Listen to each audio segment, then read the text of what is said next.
On va d'abord laisser Ababacar présenter le pôle d'échange en quelques minutes. Ensuite, on ira faire le parcours client au niveau de la station de Grand Médine, juste en face.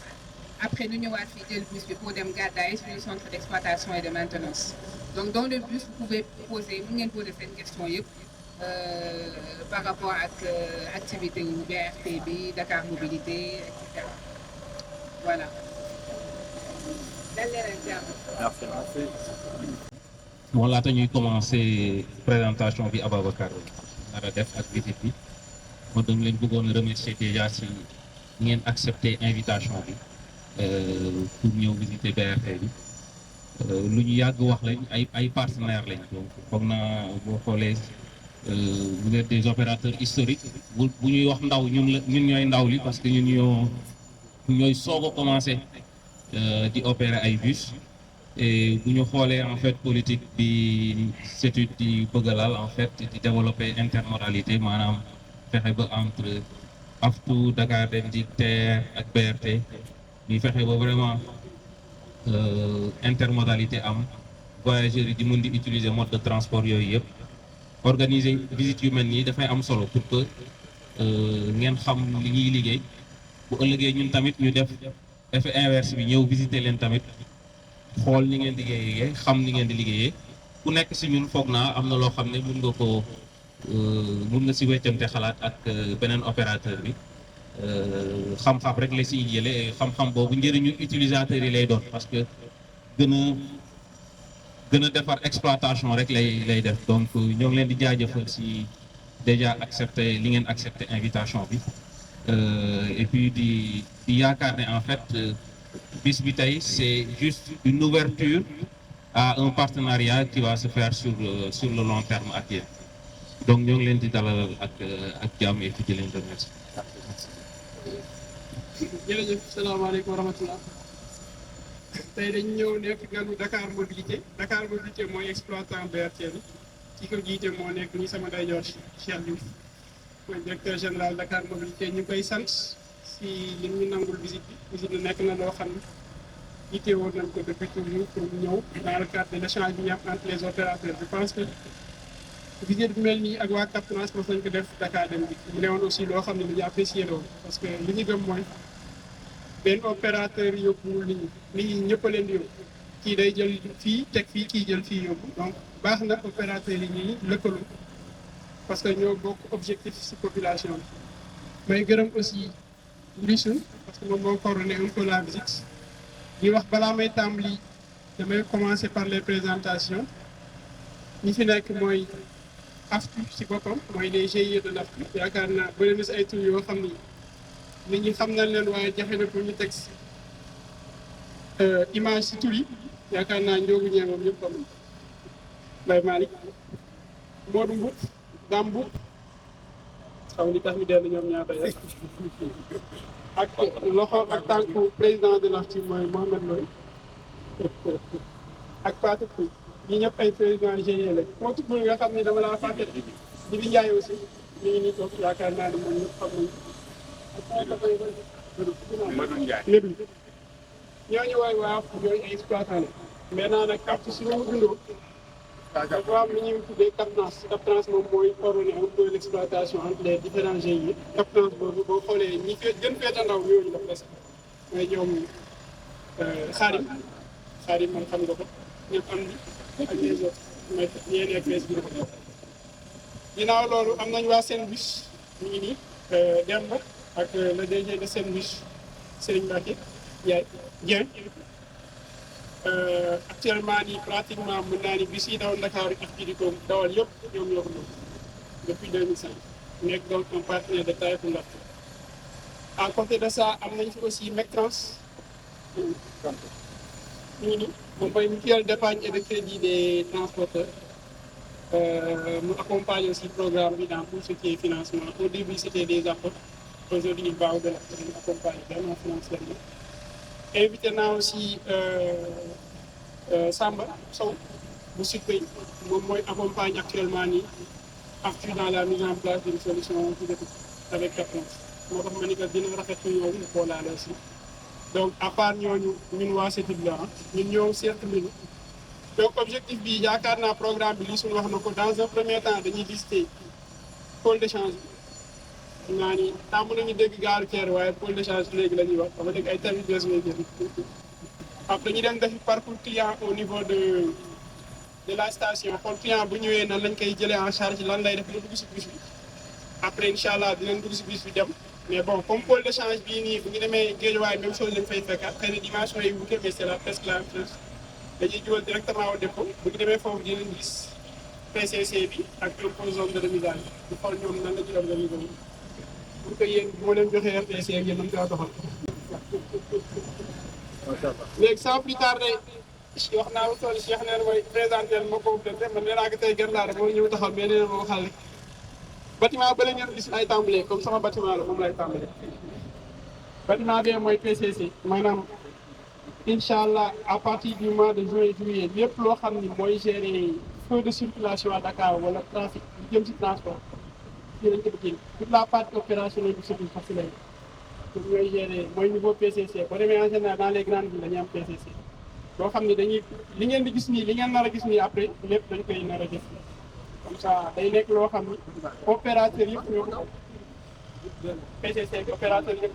non seulement opérateur ñoo ko bokk mais je peux aller plus loin mën naa wax collectivité territoriale yëpp ñoo ko bokk maire yëpp ñoo ko bokk parce que dañu centraliser un peu tout ce qui est feu tout ce qui est circulation tout ce qui est vitesse commerciale et cetera exploitation moom lañ bëgg loolu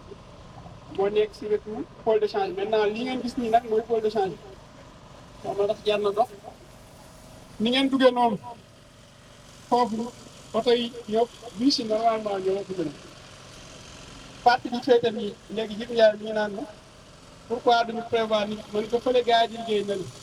normalement ay zone de réalisation bus la parce que dañ leen def foofu pour mën leen recharger dans la journée pour ñu mën a conclure boo xoolee ko bus yi duggee nañu ñaari couloir yéen ñoom dañuy génn directement dem seen station mais zone bi ñu nekk nii fii ak fii bu ngeen xoolee bu baax c'est des zones yoo xam ne dañ ko réserver pour les bus moo xam ak ci la wala déclaré bi mooy rafet nañu vraiment moom su la jël place client bi liggéey nii lañ taxaw boo wàccee nga def ci BRT bi wàcc ci BRT bi noonu lañ ko xalaat donc ñoom dañuy dugg génn génn BRT bi dugg na la génn na donc fii noonu lañ ko organisé bu ngeen xoolee espace yi nag ay espace yu ñu bokkul après ñu ngi travaillé. Nous mène léegi dem ci station bi juste pour compléter les charges de par rapport au bâtiment d'exploitation yi fi nekk donc dafa am bâtiment d'exploitation bi équipe yi nekk chef de secteur bi mooy Mamadou Lamine Badji donc kii mooy gérer secteur au Grand Médine bi yëpp parce que BRT bi en fait on est divisé en 3 secteurs dafa am secteur Grand Médine am secteur Petersen am secteur Guédiawaye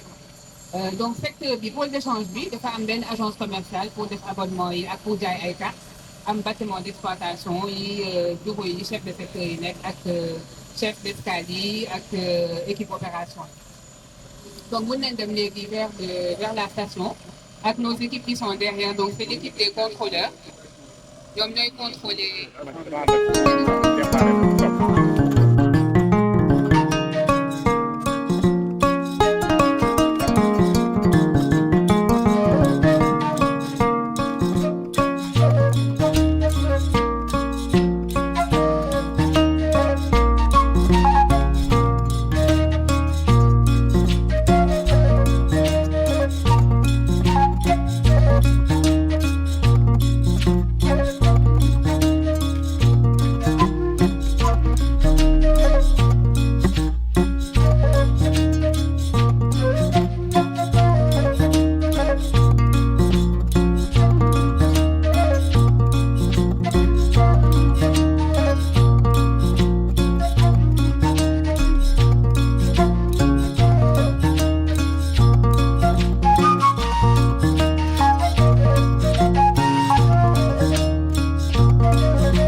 Grand Médine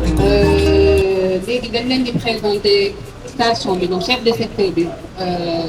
Mamadou Lamine Badji daf leen di présenter parce que moom mooy toppatoo tout ce qui est équipe vente yi ak chef d'équipe vente yi agent de vente yi léegi da leen di présenter parcours client bi rapidement ak son organisation ak validation carte yi ak yeneen titres yi comment ça se passe au niveau des valideurs.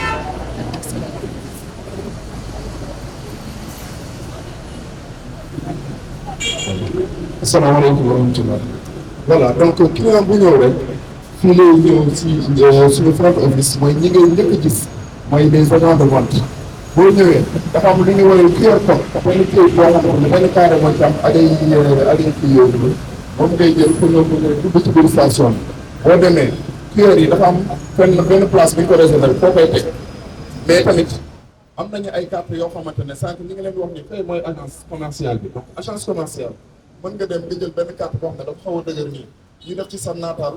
def ci li nga soxla ci abonnement moo xam ndax abonnement mensuel la wala ay carnet de voyage carnet de voyage mooy tey par exemple mën naa ñëw ma def ci 10 voyages wala ma def ci 5 voyages léegi tamit su ma neexee tamit ma ne man soxlawoo moom benn carte boo xamante ne sama nataal moo ciy nekk su boobaa ñu jox la lii nii moom la ñu woowee billet sans contact lii nii mooy carte sans contact léegi nit bu ñëwee fii lay ñëw rek ci agent de vente bi nii mu daal di wax moom li mu bëgg mu daal di koy jaay li mu soxla moo xam ndax xaalis lay joxe wala daf koy fayee par Orange Money wala Wave donc solution yooyu noonu yëpp am nañ ko leneen li tamit mooy ci longu corridor bi dafa am li ñu woowee les dépositaires donc dépositaires yi ñoo ñuy dimbali tamit di jaay yenn titres yeeg yooyu noonu li ñuy def fii ne dépositaire mën nañ ko def léegi boo jëndee ba noppi da ngay toog nii rek jàmbaar yi ngay gis ne ñu sol lu noir li ak lu orange bi ñoo lay woon ni ngay def ba kii ba dugg ci station bismillah. donc lii naa part dépositaire am na tamit benn application bi suñu BRT boo xam ne client yi mu nekk le champ de et plus récemment def nañ tamit benn partenariat ak Wave léegi ci biir application Wave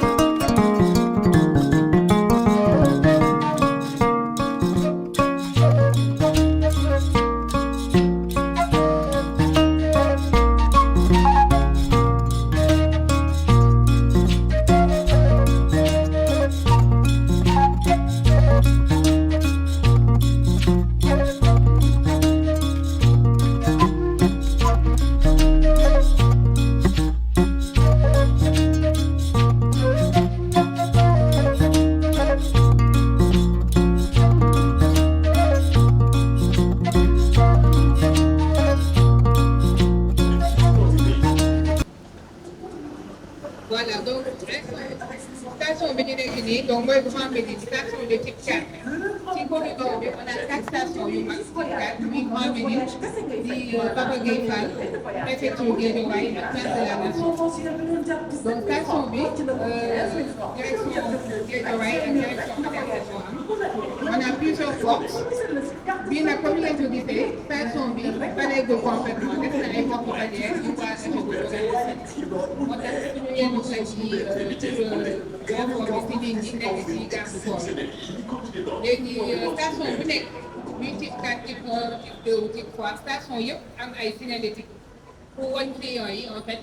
ban porte ngay taxaw pour dem Guédiawaye ban porte ngay taxaw pour dem Petersen pour indiquer en fait le maximum d'informations aux clients pour ñu trouver ci biir station. Ak signalétique yi en plus des signalétiques on a le tableau d'information voyageurs donc tableau bi écrit actuellement on a 2 lignes ligne B1 ak B2 tableau bi nag da ngay mën a xool par exemple soo jëlee ligne B2 dans ñaata minutes lay ñëw destination bi ak ban porte ngay taxaw ci ngay gis tamit yenn information yi si suuf yenn saa yi moom ay information commerciale wala information voyageur ñu doon ci tamit agent IB bu doon wax léegi information voyageur la nekk suñu defee gàddaay da ngeen ko gis ci salle BTP bi de là-bas moom mooy wax ci micro bi pour station ñoom ñëpp ñu déglu mun na def ay message de sensibilisation mun na orienter clients yi mun na leen dalal jàmm comme ni muy def nii parce que ñoom dañuy gis lu xew ci station donc lii mooy panneau information voyageur donc ñu taxaw nii mooy direction Petersen côté bee mooy direction Guédiawaye donc client bu dugg soo mënul lire am na suñu ay agent yu si nekk en permanence muy contrôleur yi wala agent de flux yi muy orienté client yi parce que c'est pas facile comme bon c'est un projet vraiment moderne ak ay innovation côté technologie yi bon ñëpp mënuñu lire donc ñun suñu agent yi tamit ils sont là pour orienter client yi pour wax leen information yi dugg donc comme je disais il y a deux niveaux am nañ B1 donc B1 bi omnibus bi moom fépp lay taxaw heure de pointe yi du am benn B1 bu ñuy woowee renfort boo xam ne moom grand médine peut-être lay def heure de pointe yi mooy matin bi 7 heures de heure ak am nañ tamit donc ligne B2 bi nag moo gën a gaaw moom 7 stations lay def bu taxaw bi moom semi ak 7 stations et dans les semaines à venir dinañ donc yeneen ñaari lignes parce que projet bi ci 4 lignes B1 B2 B3 ba B4 mooy B3 bi ak B4 bi ñoo ci nekk sur 23 stations on a pour le moment 21 stations def na 2 stations yu war a ubbi muy Gueule Tapée ak léegi soo leen seetloo ci station bi tamit am nañ accès PMR pour les personnes yi nga xamante ne nii fauteuil roulant lañ nekk donc seen accès dañu am benn porte C4 suñu duggee ci bus bi rek suñu dugg accès PMR bi dañuy jàkkaarloo fauteuil roulant bi dañu war a nekk station bi technique ci bus bi dañu leen xool. On fait aussi le maximum pour limiter quelques incidents yu mun a am en station donc dans toutes les stations dañuy limiter def dans les audits pour que clients yi taxaw ci ginnaaw bonne zone bi xaar bi sinon day bëri ay démotionté ak yooyu nit ñi ñu xaar clients yi génn même loolu noonu tamit agent yi nekk ci station bi dañuy dimbali clients yi pour monter descente yi voilà donc je pense que j'ai fait le tour c'est pas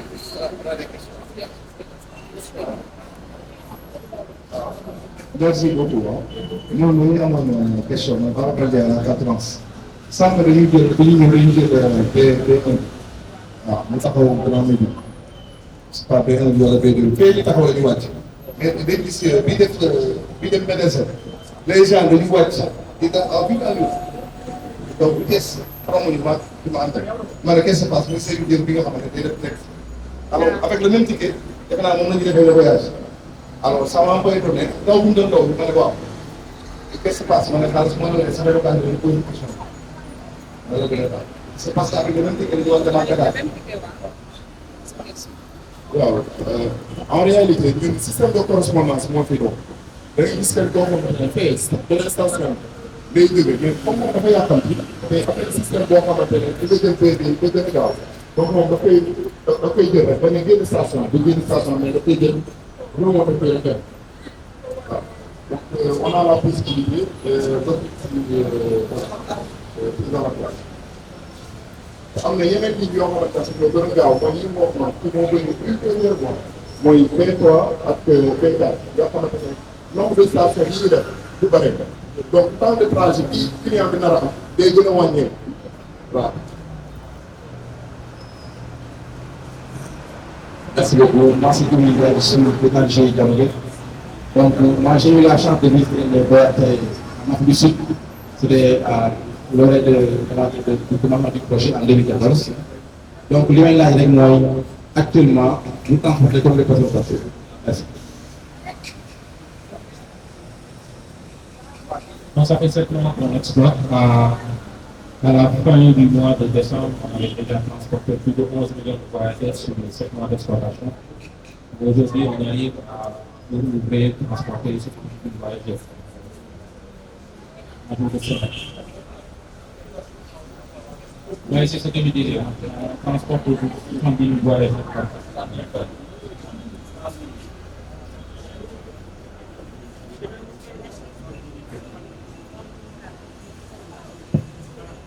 Je vais me permettre peut-être d'insister un peu sur les accès d'aide. Vous avez pris de bus. Mais l'intéressant, bien qu'on ait auto bi bu ñëwee bu taxawee floor bi day correspondre ak ci même niveau ce qui fait que yow fi ngay da nga yor soxla produit bi boo ñëwee da ngay ci boo duggee commel yi dina la mën fluide fa nga xam moo koy seere bu waree génn aussi bu ñëwee moom muy pusal boppam mu génn donc c'est assez normal.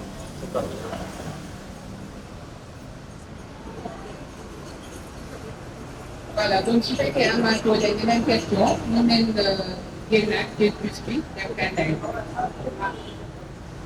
Salaamaaleykum man Samba Sow laa tudd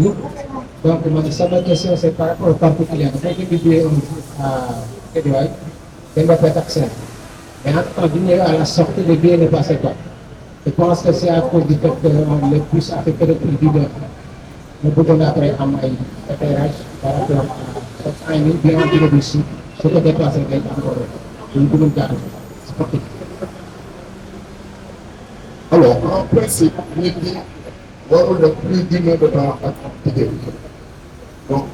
pour ce cas bien spécifique il may prévenir ko contrôle mais li nga tëw mooy ticket bi boo ko jëlee ticket 400 boo ko jëlee préfecture fee nga war a yem ñu encore parcelle mais boo dépassé parcelle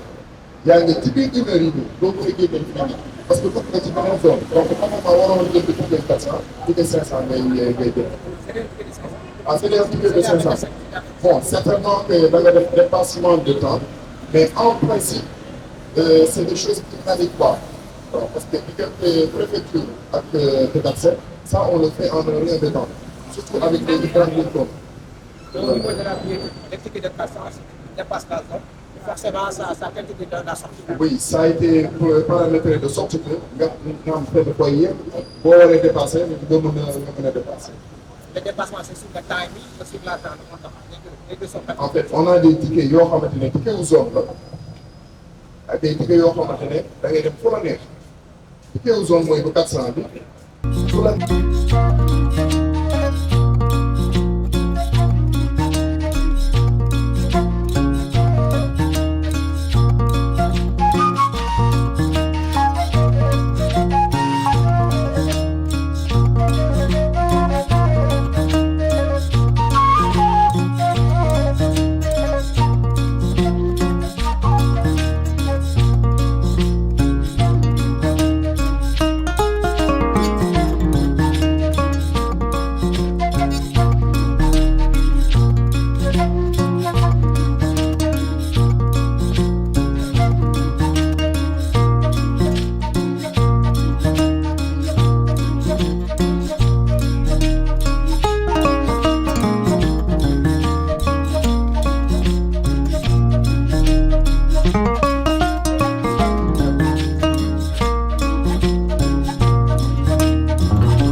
service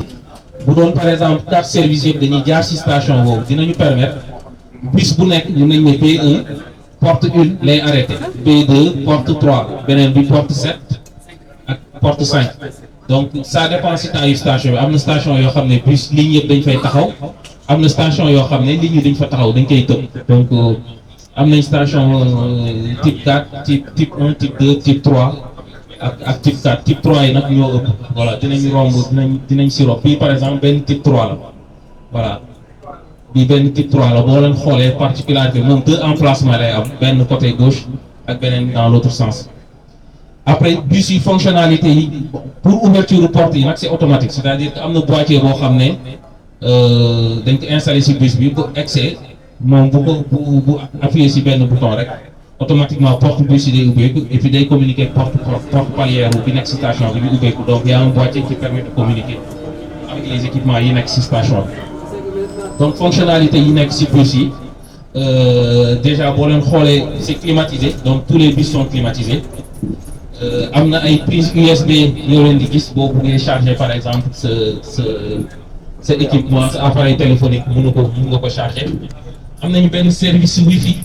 à bord tamit boo xam ne moo ngi ci biir bus bi dañuy permettre ak suñu benn partenaire ñu utiliser ay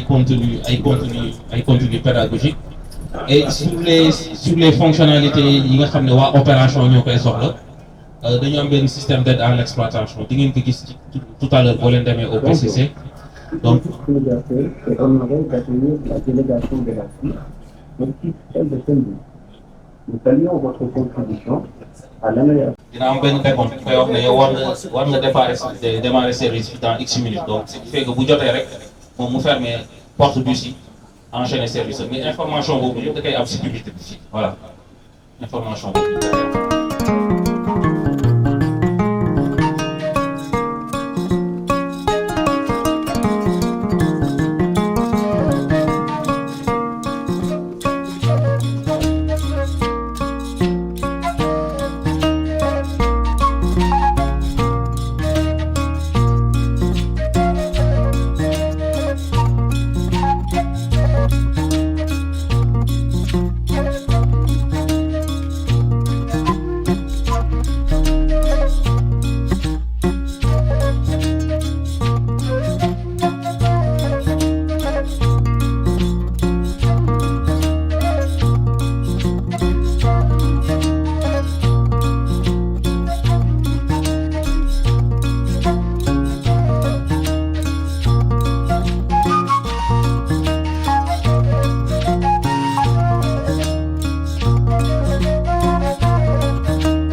donc bus bii muy bus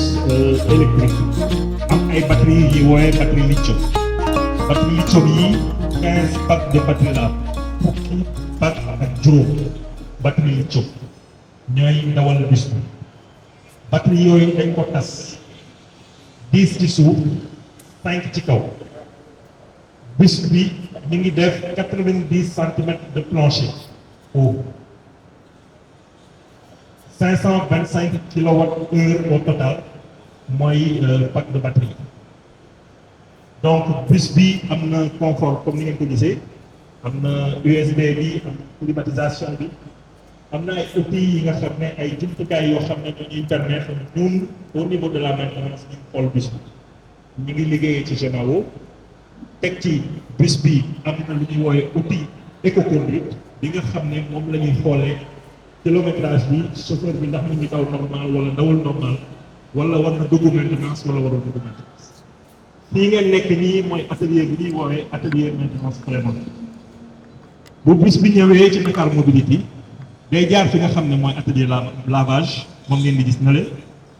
bu lax bi ñu ko raxasee ba pare mu dugg si ci ñun bu dugg see ci ñun suñuy technicien fii la ñuy commencé liggéey bi di ko caytu bi mooy lan dafa am ay fiche yi yor wala ay machines yi yor yoo xam ne dañuy xool bus bi ni mu ñëwee ci ñun nan lañ ko réceptionné conducteur bi nga xam ne mooy dawal tamit wax ñu lu mu yëg ci bus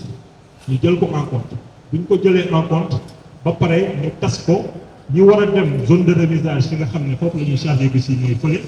ñu dem fa ñu war a dugg yeneen atelier yi nga xam ne ñu ngi ci suñu biir fii te dinañ ko gis léegi muy atelier maintenance corrective atelier peinture wala atelier pneumatique ñu dem foofu donc dispatch bi noonu la dem yii ngeen di gis muy ay jumtuwaay yoo xam ne tamit pour yëkkati bus bi la pour xool ci suufu bus bi lan moo ci nekk buñ ko yëkkatee ba pare am nañu ay jumtuwaay yoo xam ne ñu ñuy woowee ay chandelle moom la ñuy caler bus bi buñ ko caler ci suuf technicien yi dugg xool ci suuf tamit lan moo ci nekk ci bus bi ci kaw loolu tamit am nañu fosse fii nga xam ne mooy fii suñu ginnaaw fosse am nañu fosse maintenance préventive am nañu fosse maintenance corrective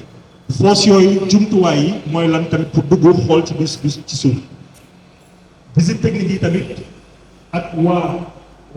Veritas fii la ñuy ñëw di def si visite technique donc chaque 6 mois dañuy ñëw def visite technique réglementaire mais ci kaw loolu tamit ñun tamit dañuy def ay contrôle réglementaire perpétuel c'est-à-dire que chaque ñetti weer bés yi dinañ leen def tamit caytuwaat xool ba xam ndax ñu ngi aux normes bu weesoo plan de maintenance bi nga xam ne moom la ñu constructeur bi jox muy CRRC bi nga xam ne dañ ko war a topp bés yi gudd ñu jumtu ko ci norme yi nga xam ne moom lañ ko wax donc mën nañu dem ngeen xool yeneen atelier yi.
loo xam ne tey ba ci góob amee yooyu dinañu mën a jël pour ñu mën a charger pour que bus yi nekk ko norme avec pourcentage de charge normal tamit ci Senelec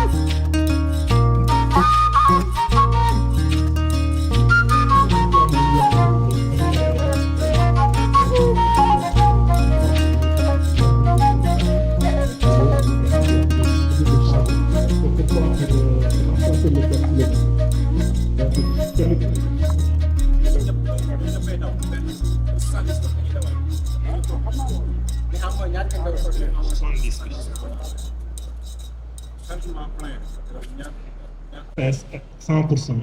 mën na daw journée bi yëpp mais teewul dañuy am ay gap de charge ça veut dire que aujourd'hui bu ñu defee ne bus bi ci graphicage bi nga xam ne fi ngeen jëm après mooy PCC ñoom bu ñu defee seen graphicage bus bi génn dañuy calculer peut-être bus bi war na ñëwaat CM bu ñëwaatee CM ci une heure de temps boobu noonu une heure de temps boobu dinañu def balayage intérieur branché ko mu charge pour amaat récupérer gap de charge mais bu ñu ñëwaatee guddi yi dinañ nekkaat 30 ou 40% de reste parce que lu tax ñuy def récupération boobu noonu c'est pour maximiser le taux de charge guddi bi.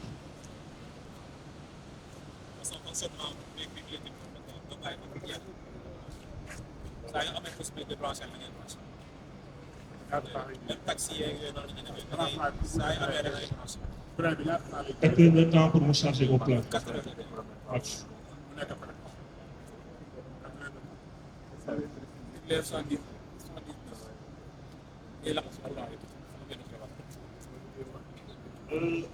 Actuellement, à peu près 545 km par bus.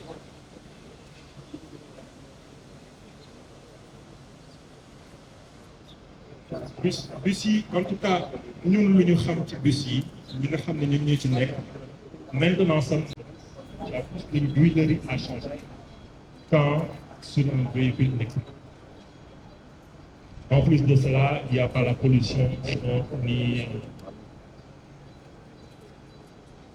C'est vrai que les procédures de maintenance nag ñoo gën a délicat. Régulièrement avec un bureau de contrôle.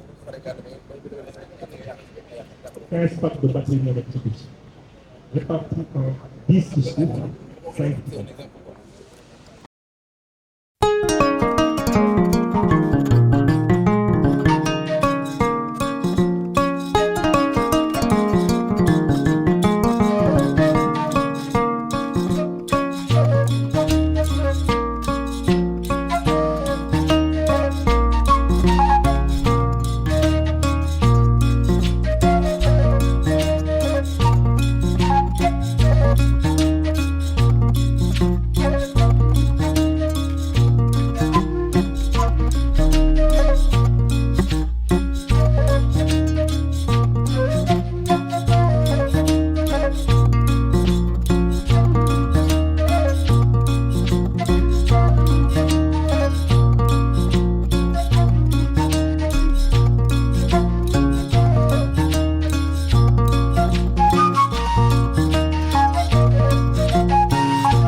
donc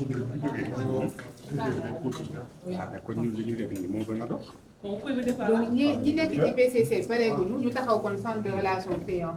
en attendant ñoom ñu pare.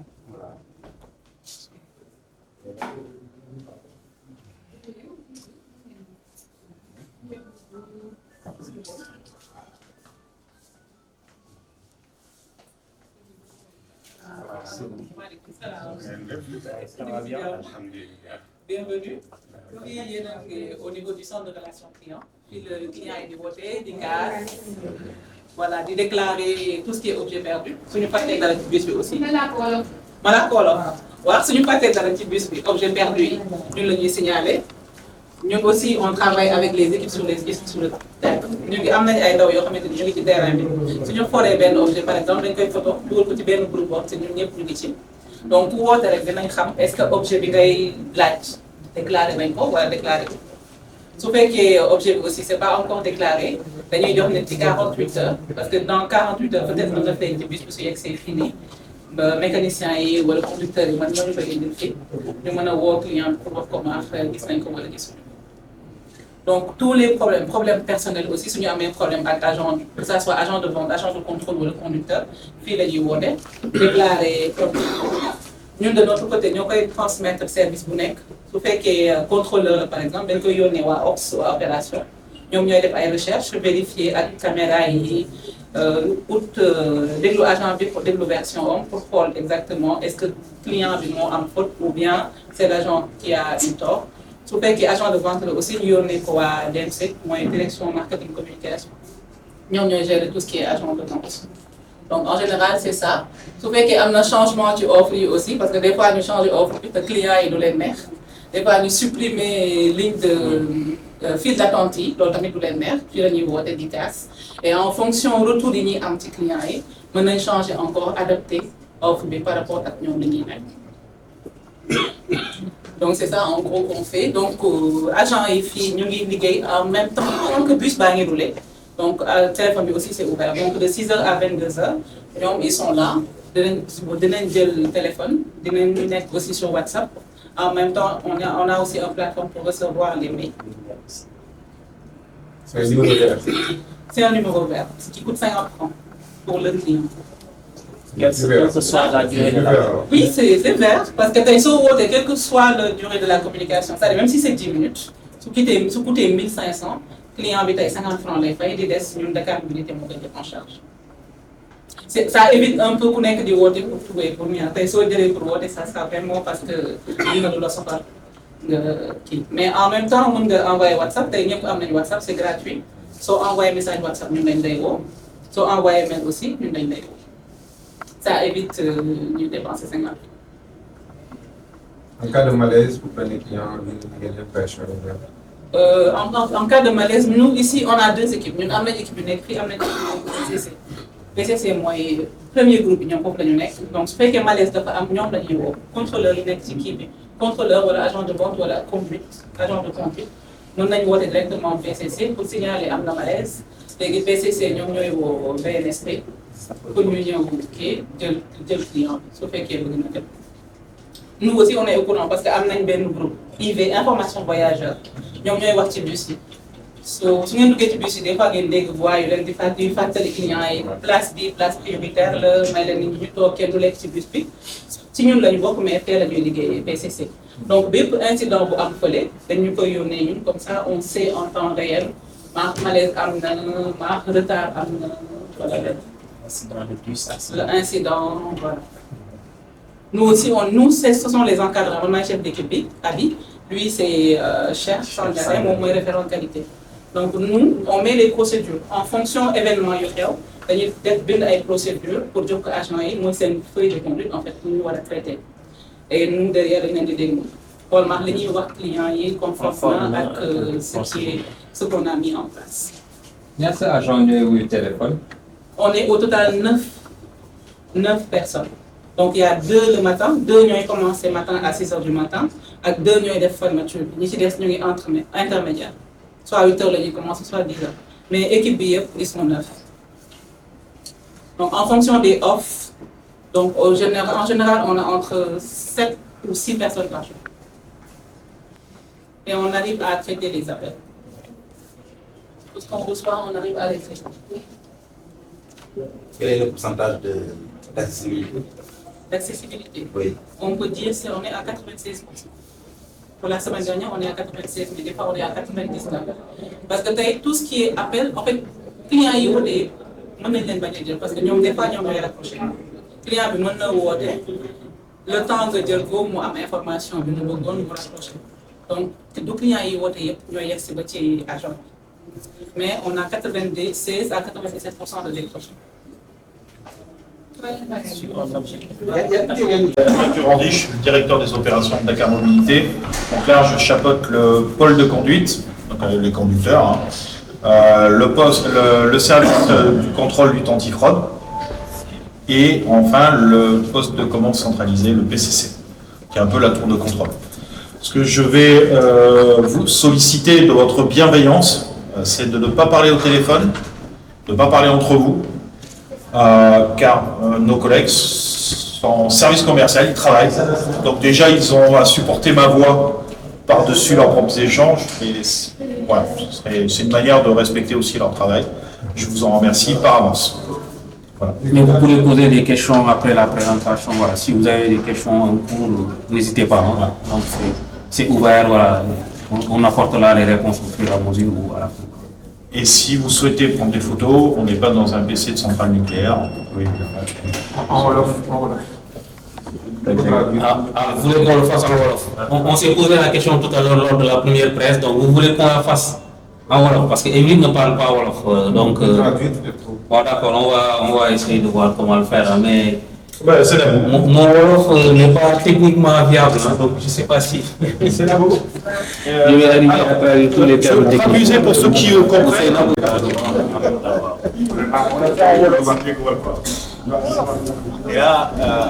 Et là, je peux pas. Je veux bien la faire en anglais, mais bon, voilà. Tu te souviens du baptême de Mata quand Raphaël était ton traducteur? Ah, mais tu veux que je la fasse et que je traduise? Ça va être super long. Hein. Mais non, tu abrèges.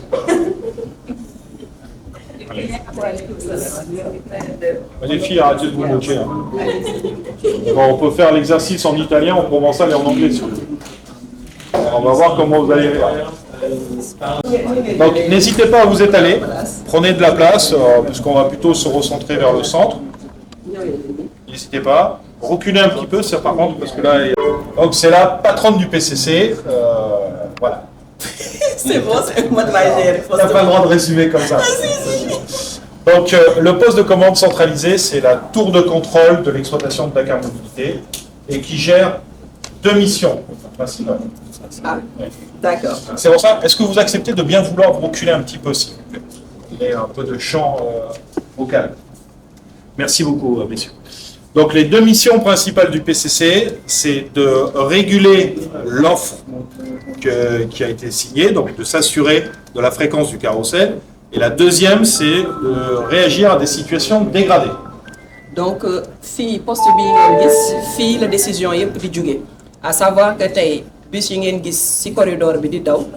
ni ñuy dawee fréquence bi respect heure bi fépp décision bi fii lañ koy jëlee fii ci biir PCC bi ñun ñooy vérifier ndax bus yi ñu ngi daw à l'heure wala dañoo nekk en retard ñu réguler leen pour ñu nekkaat à l'heure wala dañoo avance ñu réguler waat leen ñu nekkaat à l'heure tey tamit bu incident amee ci ligne bi ñun la bus yi di ñun ñooy gérer situation boobu ak vraiment différentes équipes yi nga xam ne dañuy intervenir ci terrain donc loolu mooy deux missions yi ma doon wax c'est bon. Donc moi je vais faire court et toi tu vas pouvoir développer en Wolof derrière. Donc la première mission du PCC, c'est de réguler donc l'offre commerciale et de s'assurer que les fréquences sur lesquelles nous sommes engagés sont respectées et donc que le carrousel des bus qui tourne soit bien réalisé avec le bon intervalle entre les bus. D'ailleurs, vous pouvez voir à l'écran, vous avez le carrousel des bus. Quand ils sont verts, c'est qu'on respecte la fréquence, sinon ils changent de couleur et on régule, soit on gère l'avance, c'est plus facile, soit on gère le retard, ce qui nécessite des manœuvres de régulation. Voilà, donc ci carte bi ngeen gis ni au fond yéen ngi gis tracé ligne bi de bout en bout donc tey bus bi bu jógee Guédiawaye day def tour ñëw ba Petersen jógewaat Petersen yéegaat Guédiawaye donc loolu mooy carrousel bi muy def tour bi muy def bu defee tour loolu mooy réaliser na benn course léegi boo leen gisee bus yi ñu nekk en vert mooy triangle yu vert yi ngeen di gis ñuy bouger bus yi lay représenté yéen a ngi gis tamit numéro bus yi affiché ak tamit fi mu nekk Grand Médine la nekk Liberté 5 la nekk Sacré-Cœur nga ne lépp da nga koy gis ci carte bi bu fekkee ne dafa nekk en vert loolu mooy bus bi il est à l'heure bu fekkee ne daa tardé couleur bi day changé bu fekkee ne daa avance couleur bi day changé donc rien que visuellement sans même xool chiffres yi yow xam nga ndax sa bus mu ngi nekk à l'heure mu ngi respecté fréquence bi wala respecté wu et bu boobaa nga daal di koy oo daal di réguler. Donc pour assurer la régulation, qui est la mission la plus importante, hein, on y passe 95-98% du temps, et c'est tant mieux, on aimerait même y passer 100% de notre temps, on est aidé par un système d'aide à l'exploitation, un SAE. Dans notre cas, on a choisi le logiciel Navineo, donc la dernière version RX de la société Equance. Vous avez deux grands fournisseurs au monde. Nous, on a retenu la solution Equance, parce que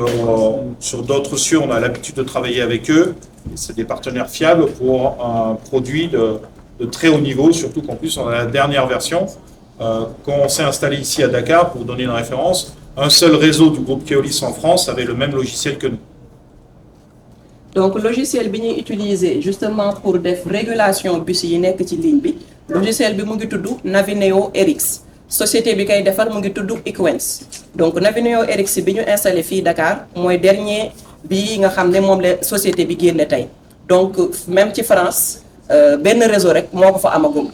réseau yëpp ancienne version bi lañ yor donc fii Dakar on a pu bénéficier loolu avantage la si ñun ñu am directement version bu bees bi ak amélioration yi muy indi yëpp ci gestion ak régulation ligne de bus yi. Alors c'est un logiciel assez complexe, hein, il faut du temps pour l'appréhender. Et avant de l'appréhender, il faut connaître les techniques de régulation. Donc il y a toute une formation sur les techniques de régulation théorique. Après, il y a les spécialistes d'Equance qui sont venus, qui ont formé les jeunes talents que nous avions recrutés sur la prise en main du logiciel. Et enfin, dans un second temps, il y a des experts PCC du groupe Keolis qui sont venus leur donner la patine métier et optimiser l'utilisation du logiciel, et pas simplement la prise en main technique du logiciel, mais quoi faire et comment réagir au bon moment face à une situation donnée avec le vernis métier. L'enjeu que nous avions, c'était de prendre des profils qui n'avaient pas de culture transport, hein, transport routier de voyageurs, encore moins de mass transit, et de tout leur apprendre, y compris ce que c'était qu'un kilomètre le pied. Donc on est parti de zéro pour aujourd'hui avoir des chefs de car et des régulatrices qui savent opérer un mass transit, parce que ce sont des jeunes gens brillants, n'est-ce pas Dinava? Jeune maman, voilà, et qui est en poste avec nous. Voilà. Et donc, ça a été un très gros travail hein, en France, avec une compétence transport, c'est-à-dire soit d'anciens contrôleurs, soit d'anciens conducteurs, soit d'anciens ce que vous voulez. Donc, avec une patine transport, il faut 6 mois pour former un régulateur de mass transit. Ici, on a relevé le challenge, mais en partant de zéro. Donc, li may expliqué, c'est que ñun, autant que nous sommes, fii ñi ngeen ñi gis ñëpp kenn amul woon base transport kenn jàngu ci transport kenn musu see liggéey transport donc amuñu woon connaissance de base yi pour xam nan la ñuy defee transport de masse donc ñun bi ñu recruter sur profil la ñu recruter donc dañoo recruter parce que dañoo amoon yaakaar si ñun ne ñun bu ñu jàngalee dinañ egg ci yenn niveau yi pour mën a maîtriser logiciel bi donc pour ñu yegg foofu dañoo indi ay experts yu jóge France experts yoo xam ne tey ñoo defar logiciel bi comme Navineo experts yoo xam ne ñu ngi ci ay yeneen réseau France comme Keolis nga xam ne groupe boo xam ne la dafa xarañ foofu ci mbirum transport lañ indi fii boole ñu ak ñun ñooñu defal ñu suñu formation de base donc li mu souligner mooy France ñi nga xam ne dañ leen di former pour ñu yéeg ci poste de commande yu mel nii pour def régulation bi day fekk ñu am base transport day fekk ne ñoom ay conducteurs lañu woon liggéey woon ci réseau bi di liggéey donc xam nañ nu mu fa demee wala ay contrôle lañu woon xam nañ nu liggéey bi di demee te ñooñu déjà ak base bi ñu am 6 mois il leur faut 6 mois pour atteindre le niveau qu'il faut pour ñu mën a réguler ñun le challenge mooy amuñu woon base bi musuñu si woon liggéey musuñu si woon jàng amuñu woon benn base donc challenge bi ñu amoon mooy ñun jàngal ñu en très peu de temps parce que 6 mois la woon tamit pour ñun ñu am base métier bi ba pare ñu maîtriser technique yi parce que y avait logiciel bi ak tey métier bi nan nga ko war a defee donc looloo nekkoon challenge bi et macha allah on a pu relever le défi. Donc voilà, ça c'est la première mission du PCC articulée de la façon suivante. Donc vous avez un chef de car, ici, en l'occurrence aujourd'hui c'est Yenaba, c'est la patronne de l'exploitation. Personne n'a à lui dire ce qu'elle a à faire ou à intervenir dans son métier, personne, que ce soit le DRH ou le DAF ou qui vous voulez. Après ils ont l'humilité de ne pas venir le faire, il n'y a pas de sujet. Mais pour vous donner que c'est une responsabilité, c'est une formation spécifique, et chacun ne peut pas arriver et donner son conseil alors qu'il n'a aucune technique de régulation, là où on a mis 6 mois à les former. À part évidemment sa patronne, moi-même ou le DG. C'est lui le patron, c'est lui qui assume derrière. Lui, il peut intervenir. Sinon, personne d'autre n'intervient dans la gestion de l'exploitation. S'il y a un accident, c'est elle qui est en relation avec les services de secours, c'est elle qui est en relation avec la police, c'est elle qui est en relation avec la maintenance s'il faut les dépanner. C'est elle qui peut demander à déplacer des équipes de contrôle lutte antifraude pour venir appuyer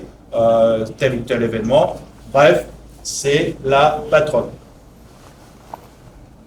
Donc, li muy expliquer mooy tey pour mën a gérer justement exploitation bi chaque jour dafa am ay chef de car noonu lañ leen tuddee chef de car bi parce que roulement la kii day ñëw liggéey ci suba gi ne quand même amplitude bi dafa rëy 4h30 ba 23h benn nit rek mënu ko liggéey donc daa am koo xam ne day ñëw 4h30 def matin bi bu wàccee daal di jox ki nga xam ne mooy def après midi bi donc kii tey Dieynaba moom mooy chef de car bi nga xam ne mooy gérer lépp loo leen gis fii ñi ngay xam ne mooy régulateurs yi nga xam ne dañuy def exploitation bi avance retard beeg incident bi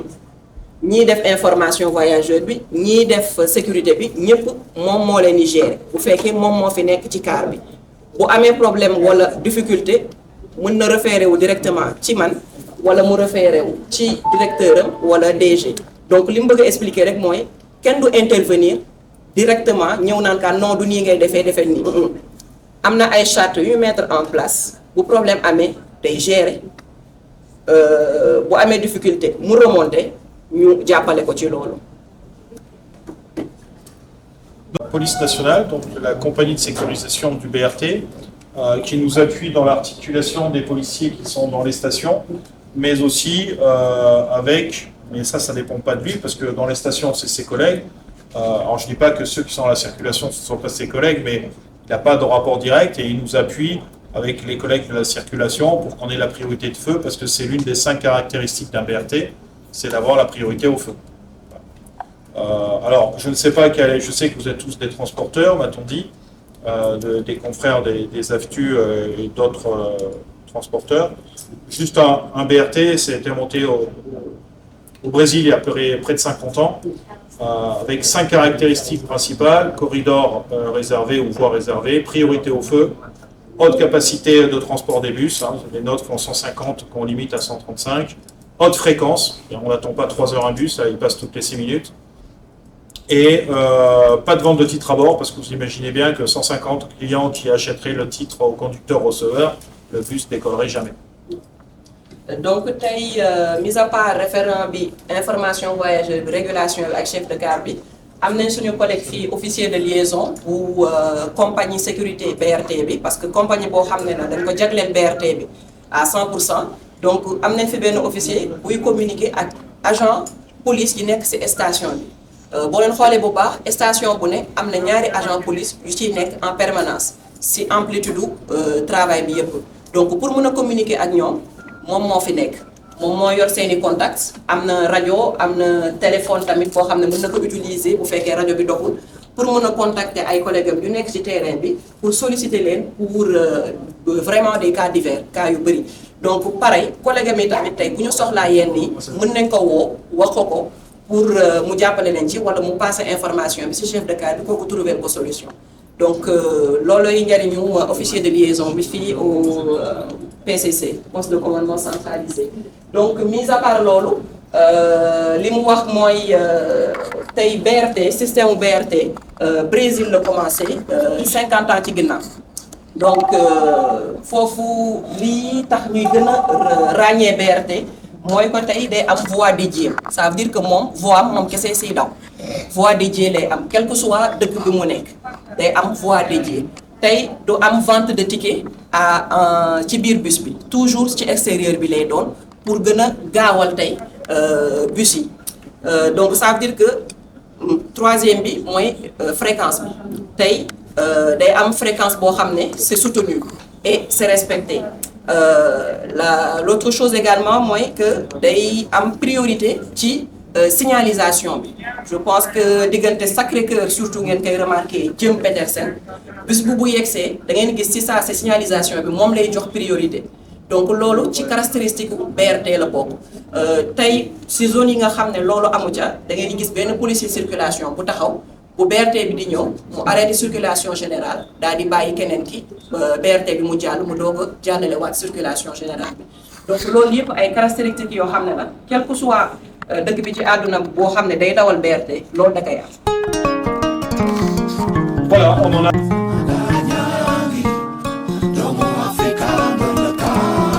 ay ci askanu Guédiawaye askanu Sénégal la bari daw leen gaawlu